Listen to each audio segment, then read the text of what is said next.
I always knew Karen next door was nosy, but I never thought she would actually scream criminal when I walked into my own house. It all started that morning when the movers dropped off the last of my furniture and I finally had the keys to my new place. I was beyond excited. This was my dream home, the one I had saved up for years, the first house that was completely mine. No HOA, no ridiculous rules, no one telling me what color to paint my fence or how long my grass could be. I wanted peace and quiet. But apparently that was too much to ask when Karen lived next door.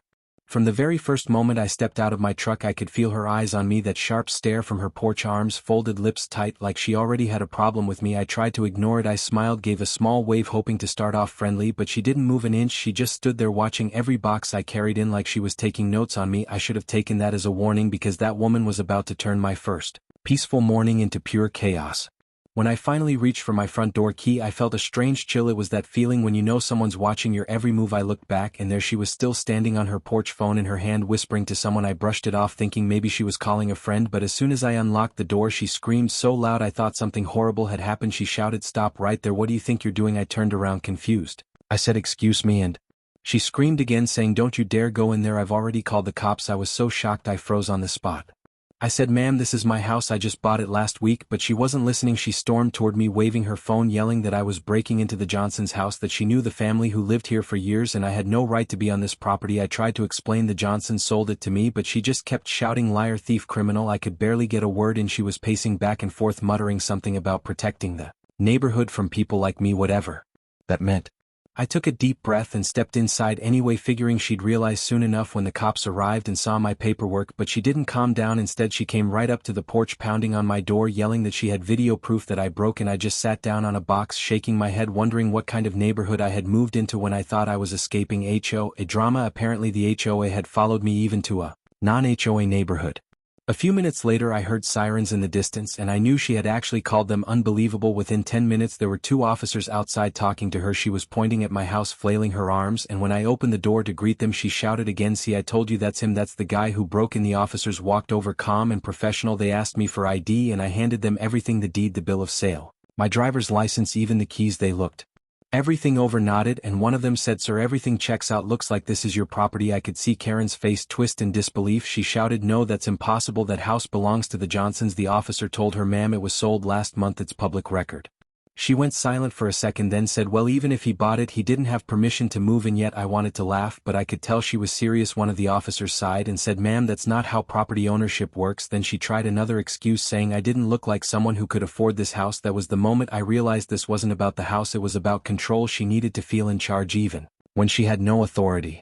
The cops eventually told her to leave me alone and warned her about filing false reports, but she just glared at me as they left and hissed, "You'll regret this. This isn't over." I tried to shake it off. I closed the door, locked it, and leaned against the wall, exhausted from all that drama, before even unpacking one box. But deep down I knew Karen wasn't done. She was the type who couldn't let go. She had that HO energy, even though this neighborhood didn't have one, and somehow I could tell she was about to try to start one.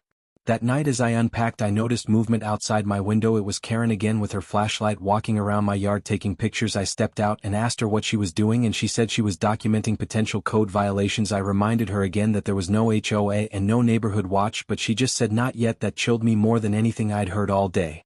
Over the next few days she started leaving notes on my door about grass height, trash cans, driveway oil stains, you name it. Every note said from neighborhood compliance department. Even though such a thing didn't exist, I kept ignoring her, but she got bolder. Once she realized I wasn't reacting, she started calling city inspectors, pretending to report code issues. One morning a city truck actually showed up, saying they got an anonymous report about a safety hazard. When they found nothing wrong, they shrugged and said, "Sorry sir, we have to follow up on all calls." I just sighed. I knew who had called. I decided to put up cameras just to have evidence in case she tried something else. That turned out to be the smartest decision I ever made, because 2 nights later around midnight I saw movement on the camera. Karen was sneaking up to my front door again. This time she was holding a clipboard and wearing a vest that said HOA volunteer. I couldn't believe it. She had printed her own fake vest. I turned on the porch light, opened the door and said, "Karen, what on earth are you doing?" She jumped like she'd seen a ghost, then said she was doing an inspection. I told her again there was no HOA here. She shouted, "Not yet, but there will be soon, and when that happens you'll have to answer to me." I laughed and said, "Karen, you need to leave my property right now." She pointed her flashlight at me like a weapon and said, "You can't talk to me like that. I'm the president of this street." I said, "President of what?" And she said, "Of the future HOA that I'm forming." She actually believed it too. She stormed off, muttering about how she'd make sure my house didn't ruin the neighborhood's appearance. The next morning flyers appeared on every mailbox in the area saying community improvement meeting hosted by Karen, temporary HOA leadership meeting tonight at 6 p.m. I almost choked on my coffee I watched from my window that evening as a handful of neighbors actually showed up curious about what she was talking about. She stood there with her little clipboard and vest ranting about how the community needed rules and order, and how people like me were bringing down property values. She pointed at my house as an example. The crowd murmured, half of them didn't care but a few seemed to agree. I decided to walk out there and clear things up. I thought that was the end of it, but later that night I heard loud banging on my garage door. I ran outside and saw someone had sprayed red paint across it saying rule breaker. I checked the camera footage and of course it was her. She actually vandalized my property. I called the cops again, showed them the footage, and they paid her a visit. They gave her a serious warning, but she kept shouting about being framed and that she was just protecting the neighborhood from lawless people.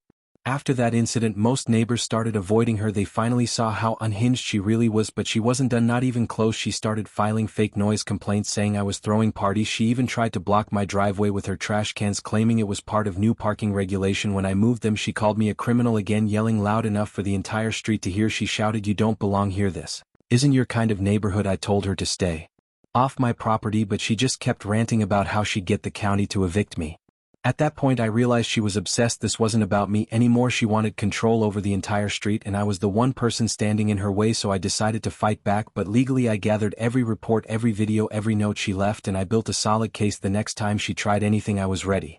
One morning she showed up with a clipboard and two strangers claiming they were HOA representatives. She said they were here to inspect my property. I burst out laughing and told them there was no HOA here and if they didn't leave I'd call the police again. Turns out those two strangers were just her friends from another neighborhood she had roped into her delusion. When I called the cops they ran off and Karen stood there shaking, saying, "You can't stop me. I'll make sure you lose this house." I looked her right in the eye and said, "Karen, the only thing you're losing is your mind."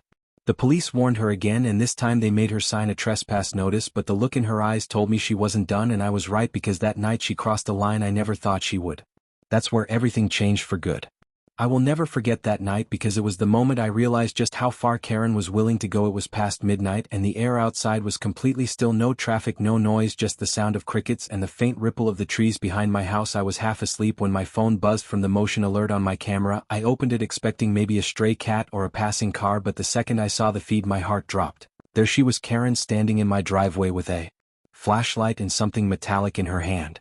At first I thought maybe she was just snooping again, taking pictures, but then I noticed what she was doing. She was unscrewing the bolts from my mailbox. I watched her lift it off the post and drag it toward her yard. I could barely believe my eyes. I got up, grabbed my phone and started recording. As I walked outside she froze for a moment like a deer caught in headlights, then said, "Oh, you're awake." I said, "Karen, what the hell are you doing?" She looked at me dead serious and said, "Removing unauthorized structures from community property." I told her that mailbox was on my side of the property line, but she just shook her head saying this whole strip of land belongs to the community. I said, "Karen, there is no community ownership. This is my land. My deed proves it." She said, "That doesn't matter. I have new neighborhood guidelines in progress, and this mailbox violates Section 1 of future HOA policy."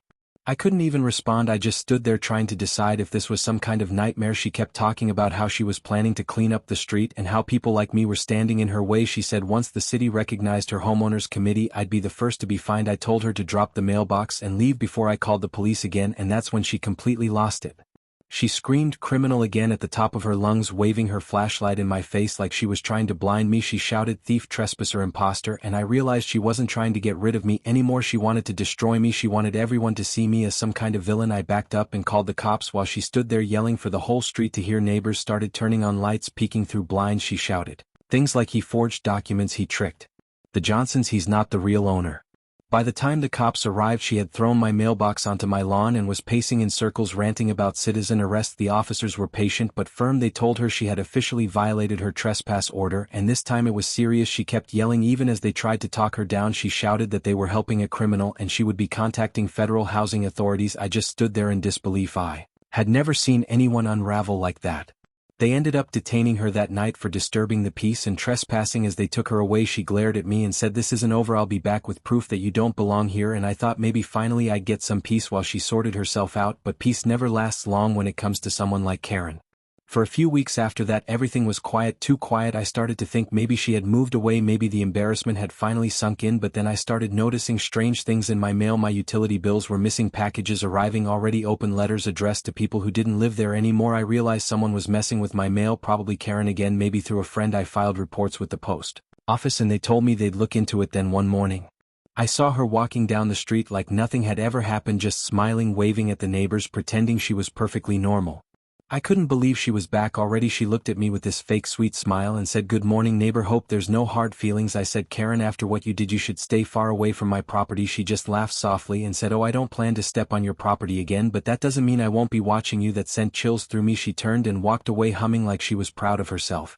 A few days later, a city inspector showed up again saying they had received another anonymous complaint, this time about unpermitted renovations. Apparently someone claimed I had knocked down a load-bearing wall in my home. I hadn't touched a single wall since I moved, and I showed them the interior, and the inspector said sorry for the inconvenience, but we have to follow up. He also mentioned that the same complaint came in multiple times from different email addresses that all sounded suspiciously similar.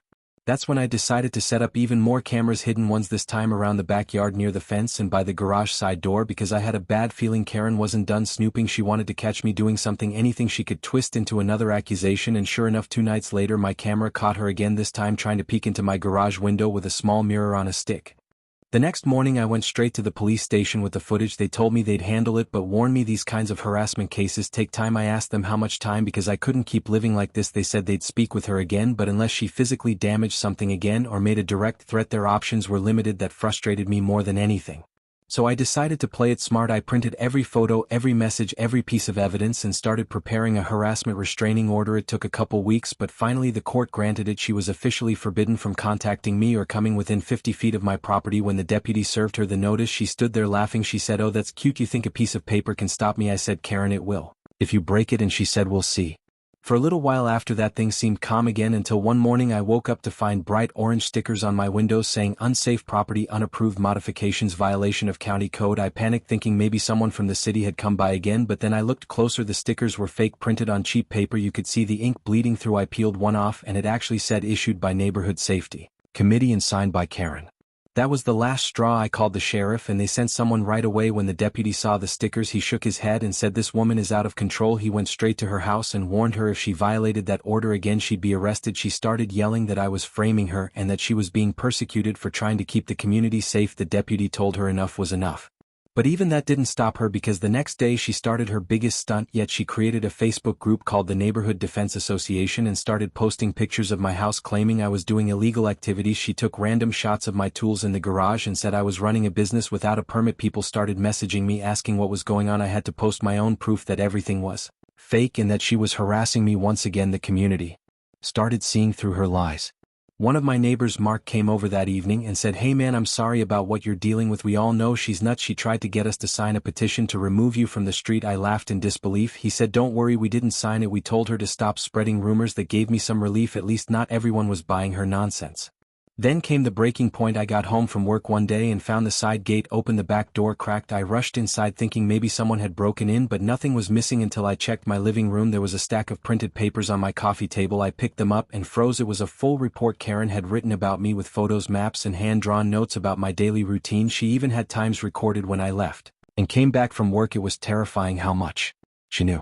I called the police immediately. They came over, looked through everything and said this was more than harassment, this was stalking. They took the evidence and went straight to her house again. This time they didn't just warn her, they arrested her for violating the restraining order and breaking into my home. When they led her away she shouted, "I did nothing wrong. He doesn't belong here. This is my neighborhood. I own this street." She kept yelling that as the car drove away. After that night things were finally quiet for real. I started sleeping peacefully for the first time in months. I thought it was finally over, but deep down a part of me still felt uneasy, because people like Karen don't just give up, they wait, they plan, they stew in their own bitterness, and when you least expect it they come back. And I was right about that too, because a few weeks later something strange happened. I got a letter in the mail, not from her but from a local law office. It said I was being served notice regarding a civil complaint by a neighborhood association claiming damages to community image. I read it twice because at first I thought it was a joke. There was no neighborhood association. I called the number on the letter and the clerk said, "Yes sir, there's been a filing by someone named Karen claiming to represent a local homeowners group." I almost laughed out loud. She had actually filed a lawsuit pretending she was the president of an HOA that didn't exist, but when I checked the documents attached to the notice I realized she had forged signatures from a few neighbors to make it look real. I called Mark and showed him the papers. He was furious. He said, "I never signed this. She's faking everything again." That was when I decided enough was enough. I wasn't just going to defend myself this time, I was going to take action. I contacted a lawyer, explained everything, showed him the videos, the fake stickers, the notes, the trespassing footage, and he said, "You've got a rock-solid case for harassment and defamation." We filed a countersuit within a week, and suddenly the game had changed completely. Karen wasn't the one in control anymore, she was the one being investigated. The sheriff's office started reviewing everything she had done over the last few months, and once the truth came out, the entire neighborhood finally saw the full extent of her insanity. She tried to play victim, saying she was only protecting the community, but everyone knew the truth by then. She had crossed every possible line, and now it was all catching up to her. But just when I thought it was over once and for all, something happened that proved Karen still wasn't finished, and this time it wasn't about HOA rules or fake stickers. It was something far more personal, something that would push everything to the edge. That moment changed everything for good. After months of her chaos, after fake stickers, lawsuits, and constant harassment, I thought I had seen every side of Karen, but I was wrong, because when her lies started falling apart, she decided to take things to a darker place. It started one quiet morning when I noticed my car door slightly open. I was sure I had locked it the night before. When I looked inside, the seats were slashed and the dashboard scratched with deep cuts that spelled out the word liar. I just stood there staring in disbelief, because this wasn't vandalism by some random kid, this was personal, and I knew exactly who had done it. I checked my cameras, but somehow that night the footage had gone dark, as if someone had jammed the signal that told me Karen had learned something new. Maybe she had helped, maybe someone had shown her how to avoid being recorded. I reported it to the sheriff again, and they took photos, told me they'd investigate, but by then I knew the drill. I would have to collect proof myself if I ever wanted real justice. A few days later, I started getting phone calls from unknown numbers saying things like, "We know what you did and the HOA will deal with you." I recognized the voice each time. She tried to disguise it, but it was Karen without a doubt. She was trying to scare me, and honestly for a while it worked. I barely slept. I kept lights on at night because I didn't know what she might try next. I had already seen her sneak into my yard more than once. She had broken into my home before, and now she was destroying property. I decided to install a backup generator-powered camera hidden in the mailbox area just in case she tried something again, and within 2 nights I caught her red-handed. She was back wearing a dark hoodie, trying to plant papers in my yard. The next morning I found them. They were fake violation notices saying I owed fines to the HOA for unauthorized property changes. It was almost funny because she still refused to accept that the HOA didn't exist, but seeing her handwriting on the paper gave me what I needed: solid proof of continued harassment.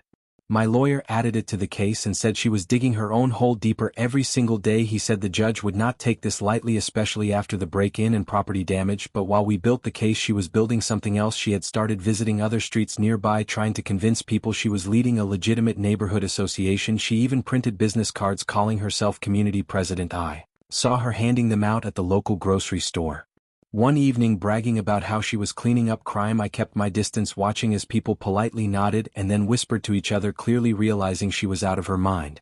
One night, though, she went too far again. She showed up at my doorstep while I was asleep, and this time she brought a hammer. I woke up to banging at my front door. She wasn't knocking, she was hitting the frame, yelling that she had an eviction notice. I grabbed my phone, started recording, and called the sheriff while she shouted that the court had ruled in her favor. I told her to leave, but she kept hitting the door over and over until the wood cracked. Then I heard the sirens. She must have realized they were close, because she dropped the hammer and ran across the street, hiding behind her fence like a child caught stealing cookies. The deputies arrested her right there. This time there was no warning. They took her straight to the station, charged her with property destruction, harassment, and violation of a restraining order. Again, when they drove off, she was still yelling that she was the real victim, that she had been framed, that the community needed saving. But for the first time I saw something different in her eyes. It wasn't rage anymore, it was fear. After that night I finally got a few weeks of peace, real peace. I repainted my front door, replaced the mailbox, fixed the dents in my car, and tried to move on. Neighbors started talking to me more now. Everyone knew the truth. They said they were sorry they hadn't believed me sooner, and I appreciated that. Some even said they wanted to testify if the case went to court. And sure enough, a few months later the court date came. The courtroom was packed, smaller than I imagined, but filled with people from the street, some curious, some supportive. Karen walked in wearing a neat suit, trying to look innocent, calm, collected, like a perfect citizen, but her eyes darted around the room. The moment she saw me sitting there, she froze, then smirked like she still thought she could win.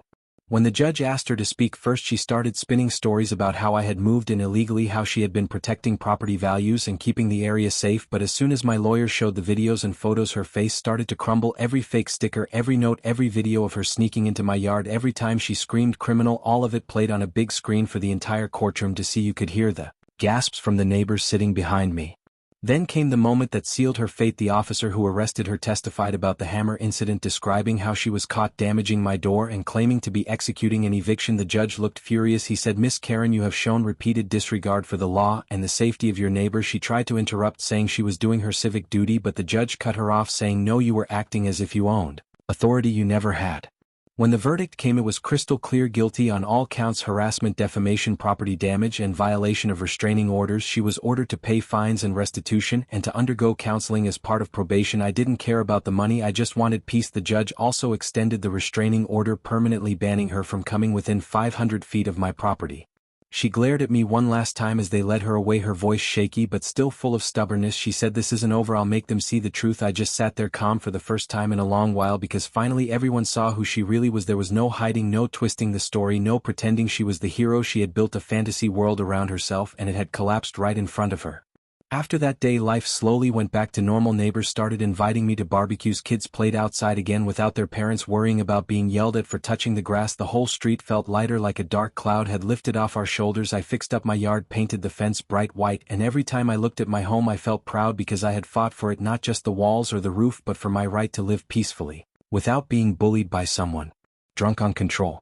Months passed and sometimes I would still get that uneasy feeling that maybe she'd show up again, but she never did. I later heard she moved to another county for counseling and her house went up for sale. Honestly, I hoped whoever bought it would get peace and not the chaos I had endured, but deep down I knew she would never completely change. People like her don't want peace, they want power. One evening while I was sitting on the porch watching the sunset, Mark came over with a couple other neighbors. They brought cold drinks and we laughed about everything that had happened. One of them said, "Man, you should write a book about that crazy HOA lady." I smiled and said, "Maybe I will, but not to make fun of her, to remind people that sometimes the worst bullies aren't strangers, they're neighbors who think rules make them gods." As the sky turned orange and purple, I looked at my quiet street for the first time. It really felt like home, not a battleground, not a surveillance zone, just a place to breathe. I realized something important too: if you let people like Karen scare you into silence, they win, but if you stand up even when it's uncomfortable, you take that power back.